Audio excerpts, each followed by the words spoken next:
주간 동안 주의 은혜가 오늘 평안하셨습니까? 옆에 사람하고 인사하세요. 사랑합니다. 축복합니다. 네. 오늘 제목이 있습니다.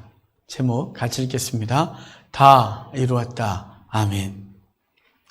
오늘 우리 요한계시록의 결론 부분을 보게 될 것입니다. 21장부터 22장이 요한계시록의 결론입니다. 2장과 3장에서 이기는 자에게 주시겠다고 하는 약속들이 있었습니다. 이기는 자는, 이기는 자는, 이기는 자는. 그 이기는 자에게 주시겠다고 한 약속이 21장과 22장에서 성취가 됩니다. 그래서 21장과 22장은 요한계시록의 결론입니다. 뿐만 아니라 전 성경의 결론입니다. 창세기 1장, 2장, 3장을 보면 하나님이 세상을 창조하시고 사람을 만드신 이후에 동산 중앙에 선악을 알게 하는 나무를 주시고 그 열매를 따먹지 말라 하셨지만 인간이 따먹음으로 하나님과 관계가 깨어지고 에덴에서 쫓겨나 사단의 종된 존재로 살아가는 인류를 주님께서 구원하시는 이야기를 하실 건데, 그래서 21장, 22장은 다시 에덴으로 들어가는, 그래서 예수 그리스도의 몸을 통해 하나님께 나아가고 생명수 강가에 이르고 생명나무 열매를 먹는 이야기로 끝나요. 그래서 요한계시록 21장, 22장은 전 성경의 결론, 창세기 1, 2, 3장에 잃어버렸던 것들을 회복하시는 얘기, 그것이 오늘부터 우리가 며칠 동안 보게 될 요한계시록 결론 부분입니다. 자, 이 부분을 하나씩 또 뜯어볼까요? 1절입니다. 1절 같이 읽겠습니다. 또 내가 새하늘과 새 땅을 보니 처음 하늘과 처음 땅이 없어졌고 바다도 다시 있지 않더라. 아멘. 요한은 지금 새하늘과 새 땅을 봤다고 합니다. 여기서 새하늘과 새 땅이라고 한 말은 단지 우리의 눈에 보이는 땅이나 하늘 정도가 아닙니다. 땅과 하늘 아래에 있는 모든 피조물의 상태, 피조물들을 다 본 것이죠. 그 피조물, 유무형의 모든 피조물들의 과거가 사라지고 새롭게 된 것을 요한은 본 것입니다. 이렇게 새하늘과 새 땅을 말하는 것은 독자들로 하여금 이 말씀을 듣는 이들로 하여금 우리 그 시선을 어디로 가게 하냐면 창세기 1, 2, 3장으로 가게 하는 것이에요. 아무것도 없던 때 하나님께서 세상을 창조하시고 그 안에 인간을 만드시죠. 그리고 그 인간과 하나님은 사랑의 교통을 하셨습니다. 에덴 동산에서 하나님과 아름다운 사랑을 나눴어요. 그러던 세상은 사단으로 말미암아 하나님과 관계가 깨어지고 인간에겐 사망이 오게 됩니다. 땅은 저주를 받아 엉겅퀴를 내었고, 그래서 이 피조 세계는 슬픔이 가득한 세상이 되고 말았습니다. 그런데 이 저주받았던 세상이 새롭게 된 것을 말씀하는 거예요. 새로운 관계, 새로운 세계가 된 것이죠. 그러기에 새하늘과 새 땅은 모든 피조물의 소망이에요. 죽음과 질병과 오염으로 신음하고 있는 이 모든 피조물의 소망이 새하늘과 새 땅입니다. 그리고 로마서 8장 19절에 이렇게 말해요. 피조물이 고대하는 바는 하나님의 아들들이 나타나는 것이다 라고 말해서 모든 피조물은 하나님과 하나님의 아들들이 나타나 새롭게 하는 것을 기다리고 있다, 이렇게 말씀하고 있어요. 이 새하늘과 새 땅은 이미 성경 여러 곳에서 말씀했습니다. 이사야서 65장 17절에 이사야서도 결론 부분입니다. 이사야서를 작은 성경이란 별명을 갖고 있는데 이사야서는 39장까지가 구약 같고 40장부터 마지막 장까지가 신약 같대요.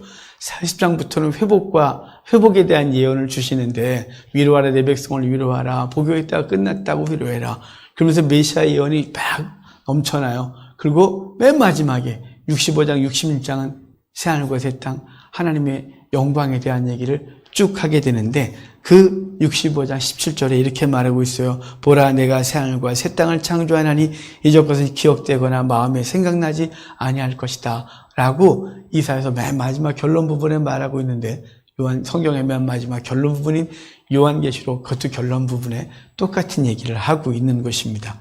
베드로후서 3장 13절에 이렇게 말했어요. 우리는 그 약속대로 의가 있는 곳인 새하늘과 새 땅을 바라보도다. 여러분 정말 바라보십니까? 하나님의 의가 있는 새하늘과 새 땅을 바라보고 사셨습니까? 아니면 지나는 주간 동안 돈, 성공, 명예 이 땅만 바라보면서 사셨습니까? 새하늘과 새 땅은 그리스도로 인해서 완성될 것입니다. 하지만 그리스도 안에 지금도 있는 것입니다. 그러니까 성경은 이미와 아직 사이에 있다 그랬잖아요. 이미 새하늘과 새 땅은 우리 가운데 있습니다.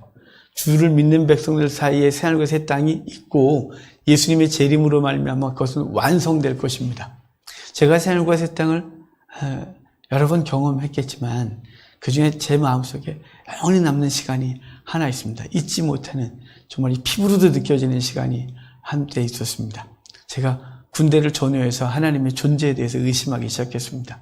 고3 때 하나님을 강력하게 만나 그 잘하던 욕 사라지고 하나님 앞에 변화돼서 고등학교 3학년 때부터 설교 사역을 시작했던 저지만 대학교 2학년 됐을 때 너무 힘들었어요. 신학교 입학하고 나서 아무것도 없는 바람에 등록금도 내기 힘들었고 기숙사비 못 내서 식당에 들어갈 수 없었고 그래서 식당에 밥을 못 먹으니 하반신 마비 오고 정말 너무너무 힘들었어요. 하나님이 계십니까? 정말 계십니까? 아무리 부르짖어도 그분은 내게 대답하지 않으셨어요. 그래서 2학년 1학기를 마치고 원래 가지 않아도 될 군데 제가 3대 독자라서 6개월 방인데 남들은 교류훈련 받으면서 한 달 반, 3달 혜택을 받을 때 저는 안 했어요. 니네나 다녀라, 난 6방이다. 그랬는데 현역 영적 나와서 현역 끌려갔고 제 키로 가지도 못하는 특공대를 끌려가서 너무 고생을 많이 했어요. 그러니까 하나님은 안 계신 것 같았어요. 어쩜 이렇게 인생을 꼴까? 정말 하나님은 안 계시다. 제대하고 나서도 정말 답답했어요. 그래도 제가 군생활하는 동안 새벽기도 보고 다 했거든요. 중고등부 담당전사도 하고. 근데 그러면서도 여전히 제 속엔 위선적이었어요. 너무 힘들었어요. 제대하고 제 아는 목사님이 저 제대한다고 전도사 온다고 광고하는 바람에 그 교회 갔어요.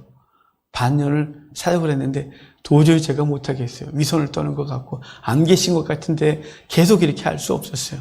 그래서 2학년 마치고 신학을 그만둬야 되겠다 결심을 하고 이제 포기하려고 할 때 성경은 한번 다 읽어보고 그만두자.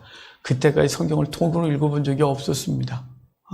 그냥 권당을 읽어봤을 뿐 창세기부터 요한계시록까지 통으로 쫙 읽어본 적이 없었어요. 너무 부끄럽지만요. 그래서 읽어보고 그만두자. 그래서 기도원 들어갔습니다. 4박 5일 동안 하는 통독 집회였어요. 그냥 읽기만 하는, 강사들이 읽고 우리는 듣기만 하는 집회였는데 그 집회를 하면서 많이 울었어요. 하나님 말씀이 살아있다는 걸 너무너무 많이 깨달았어요.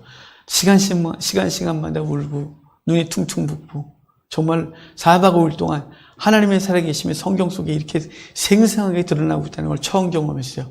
하나님과 만나고 나서 거기서 내려오는데요.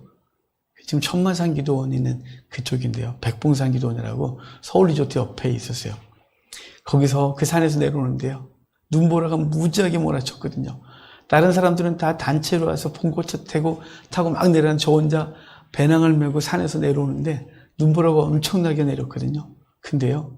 그 눈보라가 봄에 날리는 벚꽃 같았어요. 너무 아름다웠어요.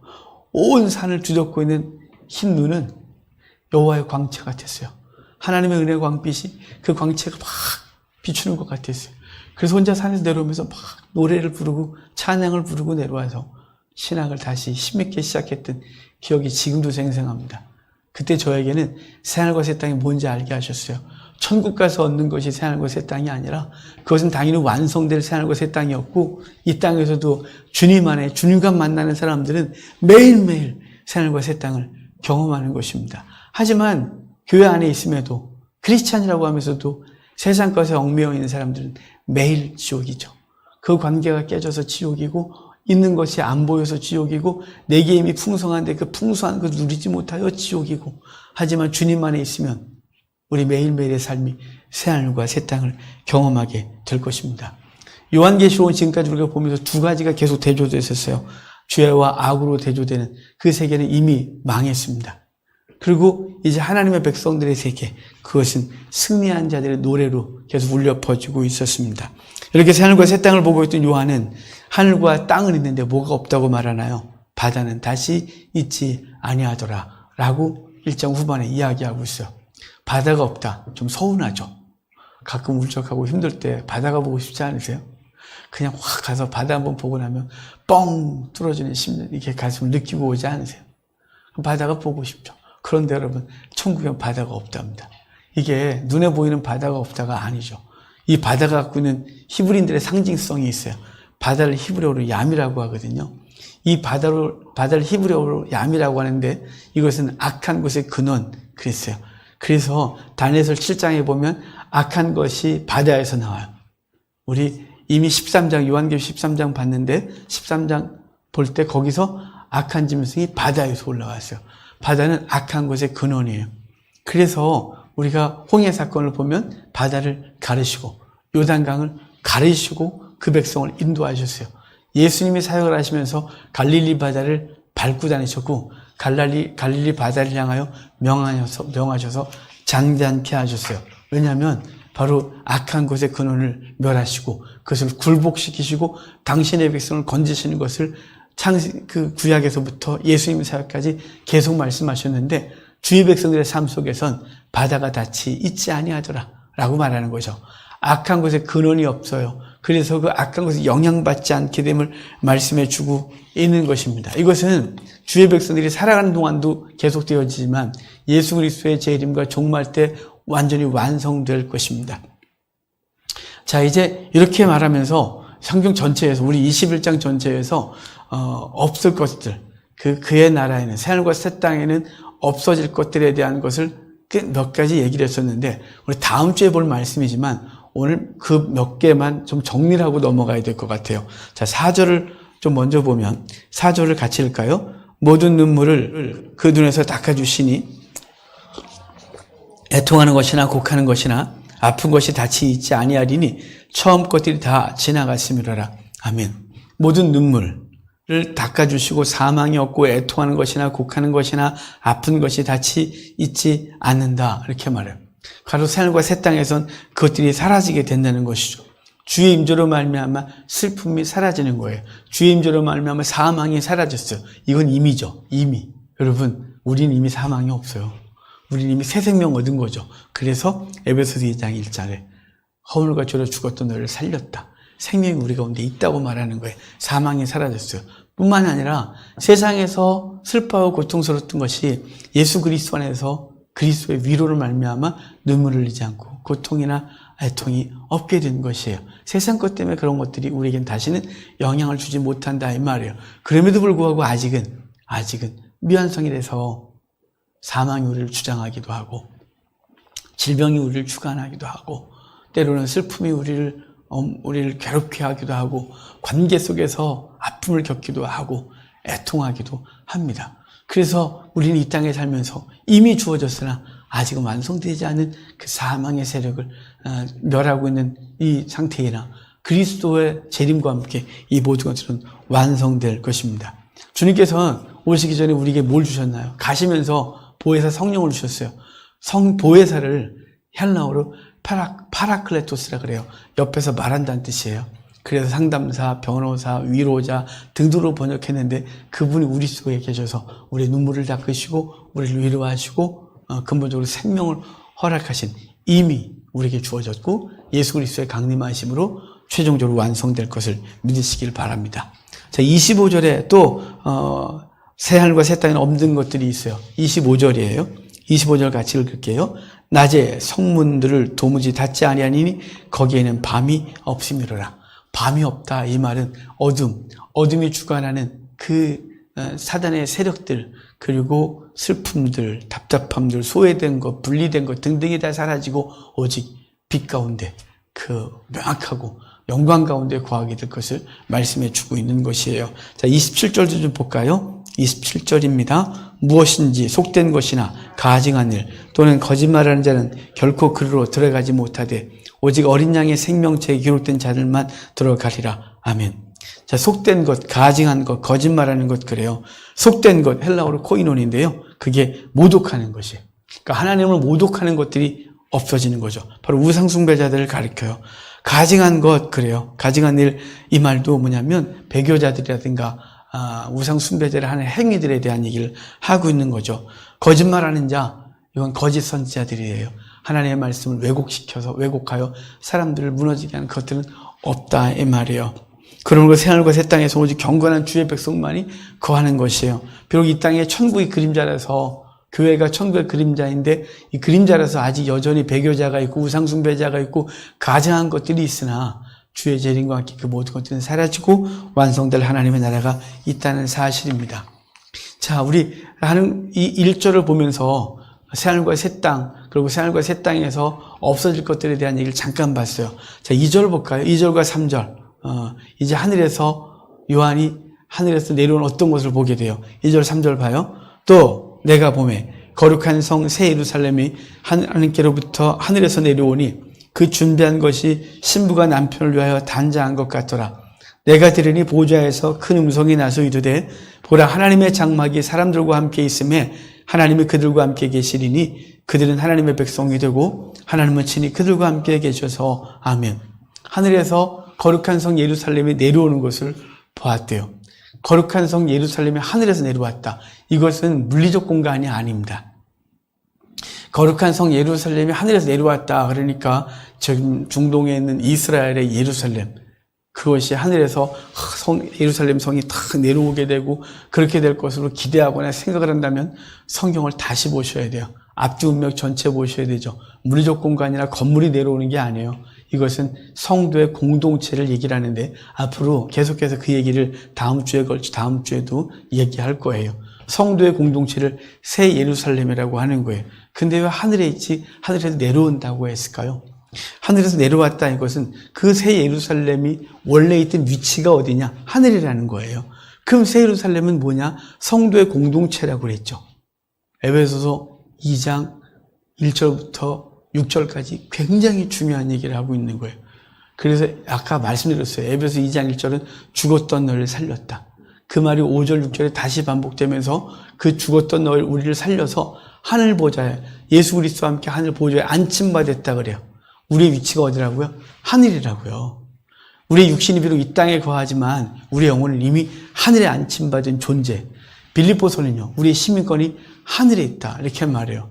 주님께서 승천하시면서 하신 말씀이 뭐냐면, 승천하신 것에 대한 말씀하시면 내가 하늘에 오르면 너희 나와 함께 12보좌에 앉아 12지파를 다스리라고 말씀하셔서 바로 하늘 보좌에 우리가 안침받은 존재라고 말하는 거예요. 성도의 공동체는 어디 있다고요? 하늘에 있다고요. 그래서 우리는 하늘 시민권을 가지고 살아가고 있는데 하늘에서 보니 하나님으로부터 새 예루살렘이 내려오는 것을 보았대요. 왜 예루살렘이 내려올까요? 거기 그냥 있지.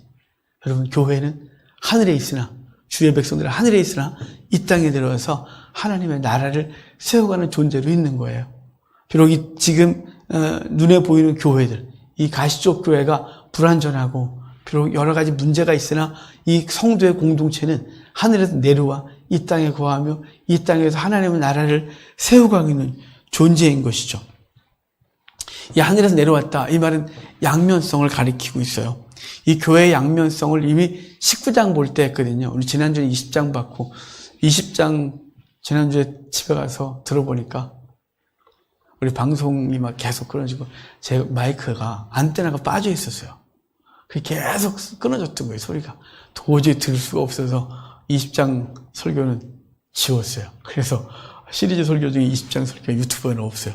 하여간 19장 우리 모르겠습니다. 19장에 신부에 대한 말을 했었어요.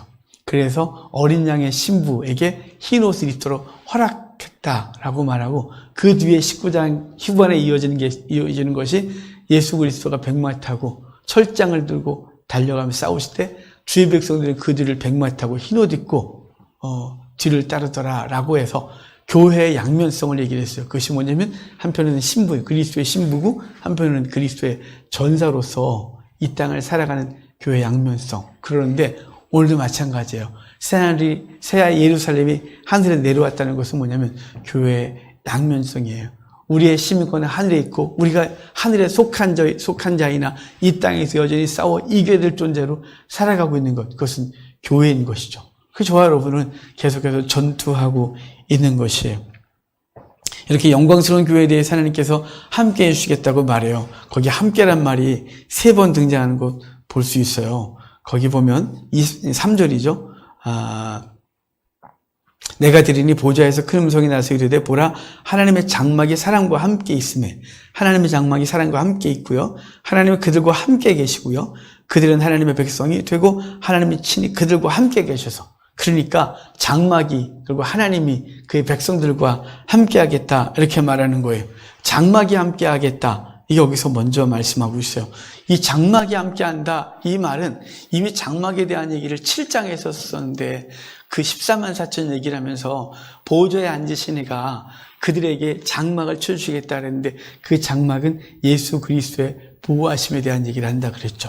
이 장막에 거한다 이렇게 말하는데요. 이걸 요한계시록도 썼고 요한복음과 요한 1, 2, 3서도 썼죠.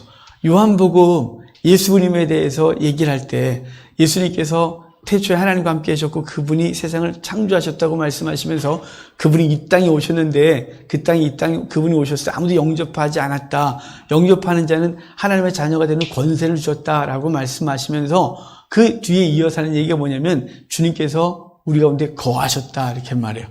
주님께서 우리 가운데 거하신 하나님이 그들과 함께 거하셨다 이렇게 말하는데 누구와요? 그들은 누군가요? 영접하는 자, 그 이름을 믿는 모든 자에게 하나님의 자녀가 되게 하시겠다고는 그들과 함께 거하시겠다. 근데 거하시겠다가 장막을 쳐주신다 이런 뜻이에요. 이게 스케노라는 단어인데요. 오늘 본문의 두 번째 함께 하나님이 그들과 함께 계시겠다 그러는데 원래 다른 그 전에 번역 성경 우리 우리가 지금 개정 성경이고요. 개역 성경에는 함께 거하시고 이렇게 번역했어요. 그냥 말 그대로 원어 그대로 거하신다 이렇게 번역했어요. 가톨릭 성경은요 하나님과 함께 하나님께서 그 백성과 함께 거처하고 이렇게 표현했어요. 이렇게.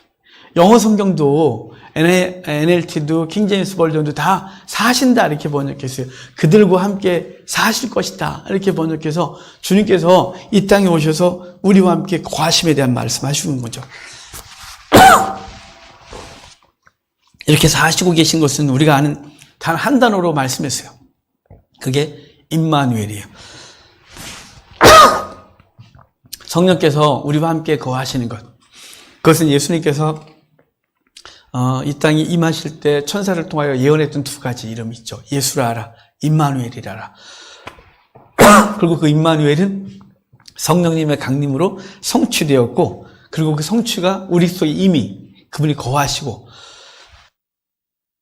영원히 그분의 나라에서 거할 것에 대한 말씀을 주시고 있는 것입니다. 아이고. 죄송합니다. 이렇게 장막을 쳐주시고 함께 하시겠다는 얘기 성경 전체에 일관된 얘기였어요. 우리와 함께 해주시겠다는 얘기가요. 에덴에서 범죄한 이후에 주의 백성은 쫓겨났어요. 하나님의 보호하심에서 벗어난 거죠. 그래서 사망이 그들을 주장하게 되어집니다. 그런 그들에게 주님께서는 이스라엘 백성을 애굽에서 끄집어내서 광야에서 만나시고 그리고 성막을 짓게 하시면서 하신 말씀이 있어요. 이렇게 말씀하셨거든요. 그들은 내가 그들의 하나님 여호와로서 그들 중에 거하려고 그들을 애굽 땅에서 인도해낸 줄을 알리라. 나는 그들의 하나님 여호와리라. 애굽에서 건져낸, 우리를 세상에서 건져낸 그 이유가 뭐냐면 내가 그들 중에 거하려고 그를 건져냈다는 것을 그들이 알게 할 것이다. 그들이 알 것이라고 말하는 거예요. 그래서 레위기서에 보면 내가 내 성막을 너희 중에 세우리니 내 마음이 너를 싫어하지 아니할 것이며 나는 너희 중에 행하여 너희 하나님이 되고 너희는 내 백성이 될 것이라. 성막을 건축하고 그들을 거기 거하게 하시는데 난 너희 하나님이 되고 너는 내 백성이 되리라 라고 성막에 대한 말씀을 주셨단 말이에요. 에스겔서를 보면요. 에스겔서는 예루살렘 멸망할 때 쓴 성경이거든요. 예루살렘 멸망을 예언했어요. 예레미야와 에스겔이 동시대. 그런데 에스겔서를 보면 예루살렘이 멸망하는 그 직전에 어떤 현상이 벌어지냐면 하나님의 영광이 예루살렘 성전에서 떠나 그룹 위에 머물러요. 그러니까 성전에서 떠난 거예요. 그래서 예루살렘 성전이 파괴되어지고 그들은 바벨론 포로로 끌려가게 되거든요. 그런 얘기를 다 하고 나서 결론적으로 예언한 것이 뭐냐면 에스겔서 48장 맨 마지막 절에 여호와 산마하리라 라는 말씀으로 끝나요. 여호와 산마가 뭐냐면 여호와께서 거기 계시다 하리라 이렇게 말하는 거죠. 그러니까 여호와께서 거기 계시다 하리라는 말은 하나님의 백성이었는데 주님을 떠나 심판받았던 그들을 건져내셔서 예루살렘을 재건하시고 그분께서 거기 거하시겠다. 함께 하겠다. 거하실 것이라고 말씀하겠다 라고 예언한다는 거예요. 마찬가지죠. 우리도 원래 하나님의 백성이었는데 아담의 범죄로 인하여 모든 인류는 하나님과 관계가 깨어져서 사단의 종로로 타고 있었어요. 근데 주님께서 예수 그리스도를 구원자 그리스도를 보내서 우리를 건져내시고 우리 안에 성령을 부어주심으로 그분께서 우리 가운데 거하시죠. 그래서 여호와 산만하리라. 여호와께서 거기 계시다 하리라. 여호와께서 우리의 심령에 계시다 하리라 라고 해서 그분이 우리 가운데 거하심으로 하나님 우리 아버지가 되고 우리는 그의 아들이 되리라 라고 하신 말씀이 성취된 것입니다. 이 새하늘과 새 땅에 거하면 눈물을 닦아주시겠다 라고 하는 것으로 뒤로 이어지는 모든 것들이 다시 다 사라지고 하나님의 백성으로서 온전히 될 것에 대한 얘기를 해 주셨습니다. 자, 이렇게 새롭게 하심에 대해서 말씀하시고 나서 오늘 말씀의 제목과 같은 말씀이 있어요. 자, 6절입니다. 6절 같이 읽겠습니다. 또 내게 말씀하시되 이루었도다. 난 알파와 오메가요 처음과 마지막이라. 내가 생명수 샘물을 목마른 자에게 값없이 주리니. 아멘. 보좌에 앉으신 이가 이루었다라고 말했답니다. 이 이루었다라는 말은 요한이 쓴 요한복음에 기록되어져요. 예수님께서 십자가에 달리셔서 7마디 말씀을 하시거든요. 그래서 가상칠언이라고 말하죠. 십자가 위에서 하신 7가지 말씀. 그 중에 맨 마지막 말씀이 다 이루었다예요. 근데 다 이루었다라는 말씀을 누가 기록하냐면 요한이 기록해요. 마태, 마가, 누가, 요한 넷이 이제 골고루 7마디의 말들을 십자가에서 하셨던 말씀들을 이렇게 그들이 기억했던 말씀들을 기억하는데 요한이 기억한 말씀은 다 이루었다. 다 이루었다. 근데 다 이루었다고 말씀하실 때 어떤 사건이 그 앞에 있었냐면 그 앞에 요한만이 또 기록하는 것이 있었어요. 내가 목마르다 라는 말씀을 하셨어요.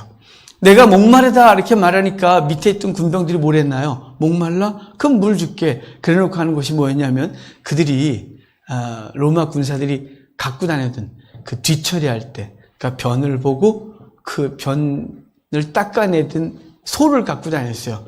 그 소리 해면. 요즘 성경은 해면이라고 번역했고 옛날 성경은 해융이라고 번역했어요. 그리스 앞바다에서 나오는 산호초인데 천연 스폰지예요. 스폰지를 나무에 달고 이렇게 걸고 다녔어요. 그래서 로마 사람들은 아침에 일어나면 그 공중 화장실 가서 변을 보고 그것으로 닦았고 로마 군사들은 자기들이 소유하고 다녔어요. 왜냐하면 전장에서 언제든지 뒤처리를 할 수밖에 없으니까 그래서 그걸 갖고 다녔었는데 주님이 목마르다 하시니 그것을 갈대에 꿰우고 요한복음은 우술초에 묶었다 그래요. 우술초에 이렇게 묶어서 십자가에 계신 예수님의 입에 대야 하니 그것을 찍어 신포도주를 찍어 예수님의 입에 대셨는데 주님께서 그걸 드셨다 이렇게 말해요. 그런데 사실은 2번 받으셨거든요. 십자가에서 예수님이 포도주를 2번 받았는데 한 번은 십자가에 달리기 전에 못 박히기 전에 쓸개탄 포도주를 주었어요. 거부하셨어요. 왜냐하면 마취제 성분이 있었던 쓸개탄 포도주는 주님이 거절하세요. 왜냐하면 우리의 죄를 맨정신으로 온전하게 이 우리의 모든 고통을 담당하시는 주님의 의지예요. 그런데 죽기 전에 주님께서 목마르다 일부러 그러세요. 목마르다 그 말씀 없었으면 그거 안 줬어요. 목마르다 그랬더니 로마 군병들이 뒤처리하던 것을 거기에 신포도주를 찍어 예수님 입에도 그걸 마셨어요. 그걸 왜 마셨을까요? 그걸 마시는 것은 우리가 당할 치욕, 우리가 당할 부끄러움, 우리가 당할 멸시를 그분이 담당하신 거예요. 마취제는 되시지 않았지만 우리가 당할 고난을 그 고난을 직접 당하시고 거기다가 그 죄로 인한 고난뿐만 아니라 수치와 치욕과 모욕까지 그분이 담당하시고 그러고 나서 끝나셨어요. 다 이루었대요. 그걸 꿀꺽 마신 게 아니에요. 그냥 입에 대시고 마셨어요. 그것은 상징하는 바가 저와 여러분이 당할 수치, 부끄러움, 모욕, 멸시를 다 당하신 거예요. 그리고 다 이루었다 이렇게 말했는데 요한은 지금 이 21장에서 다 이루었다 라고 말했대요. 보호자에 앉으신 보호자로부터 소리가 나오기를 다 이루었다 이렇게 말씀한 거죠. 무슨 사건일까요? 우리를 구원하신 그 일은 다 이루어졌다고 말하는 거예요. 십자가상에서 우리의 죄를 도말하시고 구원하신 그 일을 완성하신 것이죠. 그러면서 알파와 오메가다 이렇게 말하는데 이어서 말하기를 처음과 마지막이다 이렇게 말하는 거예요. 왜 그랬을까요? 다 이루었다, 다 이루어졌다 라고 말씀하시면서 알파와 오메가요 처음과 마지막이라고 말하는 이유는 무엇이냐 이 말이에요. 그것은 예수님이 주님께서 우리 인류를 창조하셔서 우리 인간과 아름다운 교제를 이루셨던 그분은 인간의 범죄로 인하여 사단에 속하고 사망에 이르렀던 그들을 주님께서는 아들을 보내어 건져내시고 다시 회복하신 것이에요. 처음에 그 사건을 회복한 거예요. 알파와 오메가인 거예요. 하나님이 인간을 창조하시고 그 사랑의 교제를 원하셨던 그분, 그 사랑의 교제를 하셨던 그분은 다시 회복하셔서 처음으로 돌아온 것이에요. 처음이요, 마지막이요, 알파와 오메가요, 하루가 천년 같고 천년의 하루 같은 하나님의 역사가 이루어진 것이에요. 무엇을 통해서요? 예수 그리스도의 어린 양의 보혈을 통하여 이루어졌다 이렇게 말하는 것이죠. 원상태로 이루어진 걸 말하는 거예요. 빌립보서 1장 6절에 이렇게 말해요. 너희 속에서 착한 일을 기획하신 일, 시작하신 이가 그리스도 예수의 날까지 이루실 것을 확신하노라 이렇게 말하죠. 예레미야 33장엔 이를 이루시는 여호와, 그것을 지어 성취하시는 여호와 이렇게 말해요. 그분이 지으시고 계획하시고 성취하셨다고 말씀하고 있는 거예요. 무엇에 대해서요? 우리의 구원에 대해서. 그분께서는 창조하시면서 우리 인간과 교통하기를 원하셨고 사랑을 나누기를 원하셨는데 깨어졌으나 그분은 포기하지 않으시고 그분은 끝까지 그 일을 이루시는 거예요. 그 깨어졌을 때 주님께서 창세기 3장 15절에 여인의 후손 얘기하면 사단의 머리를 짓밟아 회복할 걸 말씀하셨는데 바로 요한계시록에서 그것의 회복의 완성에 대한 얘기를 해주고 있는 것이, 그래서 처음이요 마지막이요 알파와 오메가라 다 이루었다 이렇게 말씀하고 있는 것입니다. 그러면서 내가 생명수 샘물을 목마른 자에게 값없이 주겠다 이렇게 말씀해요. 목마른 자에게, 우리 다 목마르지 않아요? 영혼에 목마르지 않아요? 혹시 세상 것에만 목마른가요? 돈에 목마르고 성공에 목마른가요? 요즘 비트코인이니 뭐니 해갖고 젊은이들이 온통 거기에 영혼을 다 판답니다. 그거 안 하면 요새 이상한 사람 취급한답니다. 왜 그럴까요? 성공에 목말랐기 때문이죠. 돈에 목말랐기 때문인 거죠. 사람들의 평가에 목말랐기 때문인 거죠. 근데 성도는 그것에 목마른 자가 되어서는 안 돼요. 성도는 은혜에 목마른 자였어요. 사실은 모든 피조물들이 은혜에 목말랐어요. 로마서 8장에 그랬다 그랬잖아요. 모든 피조물들이 고대한 바는 하나님의 알들이 나타나는 것이라고. 그 영혼들이, 모든 영혼들은 사실은 목마른데 목마른 걸 느끼지 못하는 것이에요. 목마른 게 뭔지 모르니까요. 하지만 은혜 가운데 있는 사람들은 목마름이 뭔지를 알아요. 은혜의 목마름이 뭔지를 알아요. 세상 것이 아무리 쌓여도 은혜가 없으면 살 수가 없는 게 성도인 것이에요.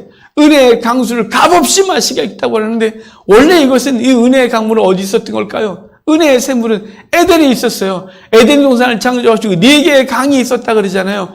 비기대유 그래요. 비손, 기혼, 히데겔, 유브라데라는 강이 사방으로 흐르는데 바로 에덴 동산을 적시고 그 목마름이 없이 풍성하게 주었던 그 샘이 그곳에 있었어요. 하지만 인간의 범죄로 그것을 잃어버리고 이제 목마름을 해결해야 될 존재가 된 것이죠. 인간의 죄에 대해서 예레미야가 이렇게 말해요. 너희가 2가지 악을 행하였나니 하나는 샘의 근원에 나를 버린 것과 스스로 웅덩이를 판 것인데 터진 웅덩이다 라고 말해서 인간은 샘의 근원을 버린 존재, 어리석은 존재인 거죠. 그래서 목마름을 갖고 사는 존재가 되었단 말이에요. 그런데 주님께서는 그 인생에게 목마름을 해결해 주세요. 에스겔서의 회복을 새 성전 완성을 보면 46장, 에스겔 46장에 보면 성전에서 물이 흘러 생명을 살리겠다고 말해요. 그 이후로 선지서들은 예루살렘에서 감람산에서 등등 물이 흘러 생명을 살리겠다는 예언을 계속하고 있는 거예요. 예수님은 그 말씀 받아서 이렇게 말씀하시는 거죠. 누구든지 목마르고 내게로 와서 마시라. 그리하면 그 배에서 생수의 강이 흘러 넘치리라.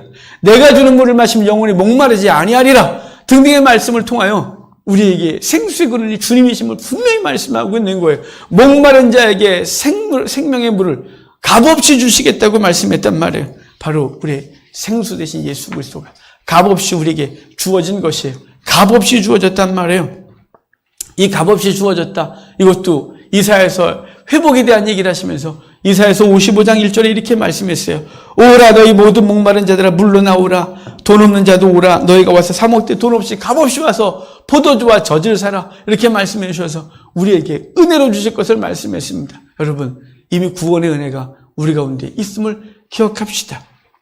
자, 이 값없이 주시겠다고 하면서 놀라운 얘기를 하시는데 7절 좀 볼까요? 7절 같이 읽어요. 이기는 자는 이것들을 상속으로 받으리라. 나는 그의 하나님이 되고 그는 내 아들이 되리라. 아멘. 이기는 자는 이것들을 상속으로 받겠답니다. 이기는 자 그러니까 갑자기 또 공로주의로 빠지면 안 됩니다. 이겨야 천국 가는 거라고. 우리가 무엇인가를 해서 이기는 것이라고 생각하는 경향이 있을 것 같아요. 여러분 우리가 얻은 구원은 우리의 행위로 말미암은 것이 아니라고 이 성경 전체가 말했고 요한계시록에서 계속해서 말씀했었어요. 어린 양의 피로 그 옷을 빨아 희게 하였다라고 7장에서 말했잖아요. 또한 19장에서 신부에게 그 옷을 입도록 허락받았다. 신부가 허락받은 것이었어요. 자기가 만든 게 아니에요. 그런데 왜 이기라고 말하는 걸까요? 이미 우리는 구원받았는데 이기는 자. 그래서 마치 뭔가 쟁취해야 천국을 얻을 것처럼 이야기를 하고 있단 말이에요. 여러분, 아까 교회의 양면성에 대한 말씀 드렸어요. 교회는 신부이면서 전사였다고. 하늘에 있으나 땅에 거하는 존재라고. 마찬가지예요. 여기서 이기는 자 이 말은 성도가 이미 구원을 받았으나 구원받은 자의 삶을 살아야 되는, 그래서 영적 싸움을 벌여야 되는 존재인 것이죠. 그래서 우리가 이기는 것이 아니라 그분이 우리 편 되어 싸우는 것이에요. 그래서 이기게 하는 것. 평강, 에이레네라는 단어가 그분이 우리 편 되어 우리와 함께 싸우시고 그래서 얻은 평강이라고 말씀드렸잖아요. 그러니까 바로 이기는 자 이 말은 예수 그리스도를 통하여 구원을 얻고 그 믿음을 지켜 싸우는 모든 자들에게 이것들을 허락하시겠다라고 말하는 것이죠. 그런데 생명수 샘을 받으리라, 얻으리라 이렇게 하면 되지 상속이라는 단어를 썼어요. 왜 상속이라는 단어를 썼을까요? 이것은 상속이라는 단어를 여기다 쓰면 어색하지 않아요? 아무 생각 없이 읽으면 그냥 읽을 수 있으나 아니 이기는 자는 이것들을 상속으로 받으리라 이렇게 말했다는 건 상속이 전제된 게 뭔가요? 부모로부터 부모와 자녀 사이에 무엇인가를 주고받는 사이인 것이죠. 상속받겠다 이렇게 말해요. 그래서 뒤에 이어지는 얘기가 뭐냐면 나는 그의 하나님이 되고 그는 내 아들이 되리라. 이것도 이상하지 않아요? 상속하겠다. 나는 그의 아버지가 되고 그는 내 아들이 되리라. 그래야 맞는 것이죠. 관계를 표현할 때 하나님 그리고 그의 백성, 왕 그의 백성, 주님과 종, 양과 목자 이렇게 되는 거 아니겠어요? 신랑과 신부 이렇게. 그런데 오늘 말이 되게 어색해요. 생명수샘을 상속받으리라. 나는 그들의 하나님이 되고 그들은 나의 아들이 되리라. 아니, 나의 아버지가 되고 나의 그의 자녀가 되어야 되는 것이죠. 그런데 왜 이랬냐면 아까 계속해서 말하는 거예요. 이기는 자 그랬잖아요. 이중성에 대한 얘기를 했잖아요. 우리는 하나님의 나라를 유업으로 얻는 아들과 동시에 우리는 하나님 그 아버지를 하나님으로 섬기는 하나님의 백성으로서 싸워야 될 존재라고. 그래서 그 생명수샘을 상속받는데 우리에게서 그분은 하나님이시고 하나님께서 우리는 아들이다 이 말이에요. 하나님 우리를 아들로서 그냥 그 나라를 유업으로 준다면 우리는 종으로서 그의 백성으로서 하나님께서 원하시는 삶을 명령하신 것을 충성되게 준행하는 전사로 살아야 되기 때문에 이기는 자는 상속받겠다. 하나님 되고 아들이 되고. 이게 되셨습니까? 이 어색한 얘기를. 이 어색한데 그것이 줄 분명한 의미는 하나님은 우리를 아들로 취급하나 우리는 이 땅에 사는 동안 아버지를 하나님으로 인지해서 하나님의 백성을 이 땅에서 어떻게 살아야 되는지 약간의 거리감이 있는 이 존재로서 살아가야 될 것에 대해서 말씀하시는 거예요. 그래서 그 생명샘을 당신은 아들에게 줄 것이고 우리는 그것을 싸워 얻는 존재로서 살아가고 있다 이 말이에요. 이렇게 구원의 은혜를 입은 교회가 대조되는 한 세력들이 있어요. 그 세력들 계시록 21장 8절 같이 한번 읽을까요?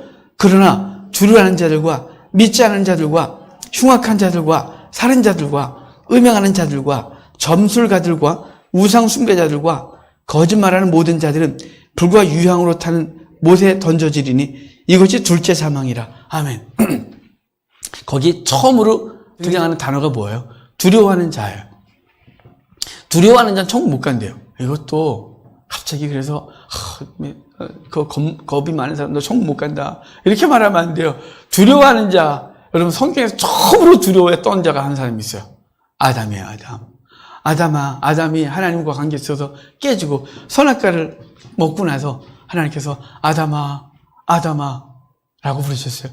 하나님은 그 창조자, 하나님이 사랑의 교통을 나누는 아담을 부르시는데 아담은 그 소리가 이전과 달리 들리는 거죠. 나무 뒤에 숨어 떨면서 하나님 무서워해요. 아담의 벌거벗음이죠. 바로 하나님의 은혜의 옷을 입지 않은 자들의 벌거벗음이에요. 은혜의 옷이 없는 자들은 하나님을 두려워할 수밖에 없는 거죠. 하지만 은혜의 옷을 입은 자들은 하나님을 두려워할 이유가 하나도 없는 거예요. 그러니까 성도는 하나님을 두려워하지 않습니다. 이 본문에서 두려워하는 자들이라고 말하는 것은 바로 하나님과 관계가 여전히 깨어져 있는 자들. 그 옷을 입지 못한 자들, 은혜의 옷을 입지 못하고 여전히 죄 가운데 있어 나무 뒤에 숨어 떨고 있는 아담의 계보를 잇는 자들을 말씀하고 있는 거예요. 흉악한 자들, 살인자들, 음행하는 자들, 점술가들, 우상숭배자들, 거짓말하는 모든 자들. 이 말은 요한계시록에서 하나님을 대적한 자들, 거짓 선자들, 그리고 성도들을 죽이는 자들, 박해하는 자들의 다른 표현인 것이에요. 그들은 둘째 사망의 해를 당하리라 이렇게 말하는 거예요. 둘째 사망, 우리 지난주에 첫째 부활, 둘째 부활, 첫째 사망, 둘째 사망 이 개념 얘기를 했었어요. 다시 한번 말씀드릴게요. 첫째 부활은 뭐냐면 우리가 살아있는 동안 예수 그리스도를 믿는 것을 첫째 부활이라 그래요. 그래서 요한복음 11장에 마르다에게 주께서 이렇게 말씀하셨어요. 나는 부활이요 생명이니 나를 믿는 자는 죽어도 살겠고 살아서 믿는 자는 영원히 죽지 아니하리라. 나를 믿는 자는 죽어도 살겠고가 첫 번째 부활이에요. 그러니까 예수 그리스도를 믿으면 이미 살은 것이죠. 예수를 믿는 사람들이 생명의 부활을 이미 얻은 거예요. 이걸 첫째 부활. 첫째 사망은 뭘까요? 육신의 사망이에요. 둘째 부활은요. 예수님께서 재림하시면 모든 생명들이 다 살아날 거예요. 그래서 믿는 자는 믿지 않는 자는 육체를 가지고 다 주 앞에 설 것이고 그래서 백보자 앞에 서서 믿는 자는 생명책 이름이 기록되어져 심판받지 않고 천국으로 간다면 믿지 않는 자들은 그 행위 책들에 기록되어져서 행위들의 심판을 받게 하겠다 그랬는데 둘째 부활은 뭐냐면 예수 그리스도의 그 주님의 둘째 부활을 통하여 영원한 나라로 가는 것을 말하는 것이고 둘째 사망은 뭐냐면 첫 번째 사망은 육신의 죽음을 말하는 거냐면 둘째 사망은 그 앞에 서서 심판의 길로 가는 거예요. 그 행위책에 기록된 자들이 갈 영원한 불못과 지옥을 말씀하시는 것이 둘째 사망이에요. 그러니까 믿는 자들은 첫째 부활에 참여한 자는 둘째 사망의 해를 당하지 않고 첫째 부활을 경험하지 못한 자. 이 말은 뭐냐면 살아있는 동안 예수 그리스도를 영접하지 못한 자들은 둘째 사망의 해를 당하여 영원한 지옥 형벌을 당할 것이라고 말씀하고 있는 것이죠. 여러분 오늘 본문 제목이 뭘까요? 다 이루었다. 오늘 설교 제목이 다 이루었다. 예수 그리스도의 놀라우신 보혈의 은혜 그것으로 우리의 구원은 다 이루어졌어요. 하지만 여전히 우리는 이 성도의 양면성을 있어서 우리는 여전히 싸워야 되는 존재인 것이죠.